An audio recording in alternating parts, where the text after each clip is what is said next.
I'm nervous.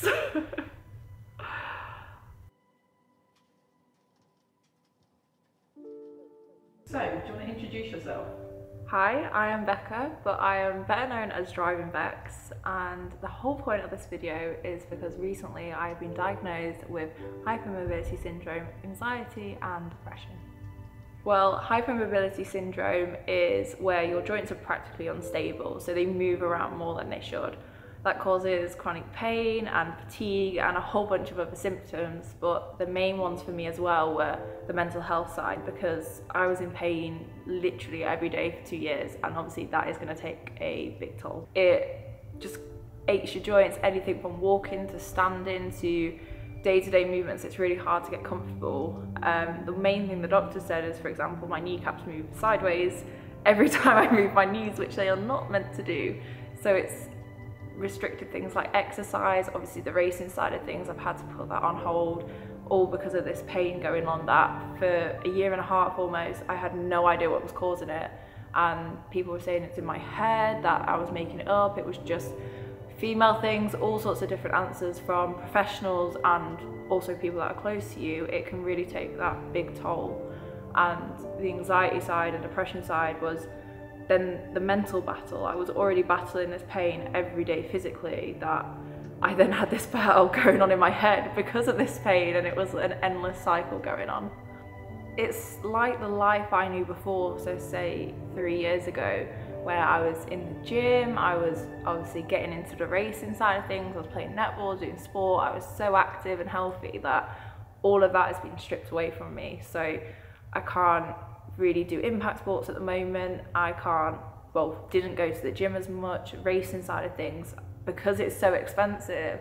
I wanted to be at 100% fitness, I wanted to be in the gym, I wanted to be at the top of my game, and I just physically couldn't do that at that time. So having all this pressure as well that I was putting on myself, because I wanted to do these things, I wanted the life that I've always known, having to say goodbye to that's been, yeah, another mental challenge. Having Driving Bex and all the social platforms, it did help in a way, and it does also put another pressure on you.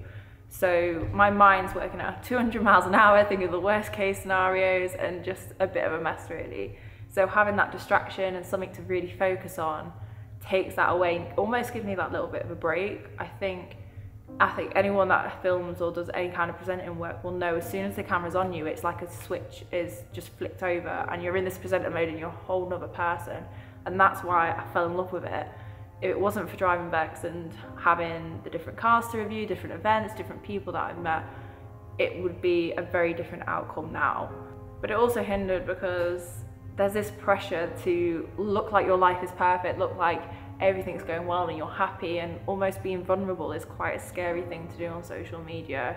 It's why I've kept all of this quite quiet for so long, because I was scared of being judged and scared of what people would say and if they think I'm capable. And because I'm already a female in this very male-orientated world, there was that added pressure that I was putting on myself, more so than probably what other people were. And that was maybe triggering more of the anxiety side and the thoughts of the worst case scenario, rather than actually being like, I enjoy this, screw what everyone else thinks, I'm gonna do me. I felt like enough was enough. I was suffering in my own little world and really struggling to open up to people around me, let alone kind of to the wider public. So having this platform, and I want to be able to use it for a positive effect. I want to be able to show who the real Driving Bex is, and not just this kind of make-up version of it. I want to be real. And watching people like Joe Achilles, who is very open about his mental health, has been a huge inspiration. And I just want to be as open as that. I want to help people in terms of not feeling alone. This is very normal. Mental health and chronic pain in general affects so many people worldwide, but no one ever really hears about it. No one sees about it in this kind of atmosphere, in creators, in automotive, and it needs to be talked about more. Generally, and as far as I can remember, I've always been quite a self-critical person, and being on social media hasn't necessarily helped that, because you see yourself in a very different light into what other people see yourself, and then having the pain and not being able to exercise and be a body shape that I am used to seeing myself at, has been really difficult to adjust to, mixed in with anxiety. It's a recipe for a disaster a little bit, but 99% of the time, people are so lovely and so nice across social media and on YouTube and all the different platforms, but that one person with the nasty comment, which often tends to be about weight or looks, it can really take a knock-on effect.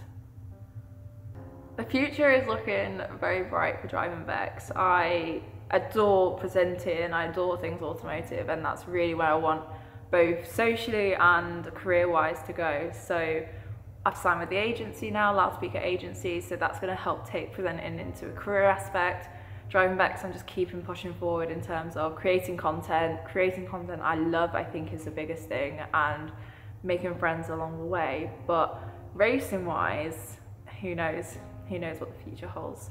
This whole experience that I've had has been incredibly hard to put into words, and I definitely don't think I could have done it with just a simple post and captions. So I wanted to do something that's going to make an impact, that's going to help other people that have been in situations like me, because it can be incredibly lonely, and if this video just helps inspire one person to open up and kind of own their hidden disabilities, then this video has done exactly what I wanted it to.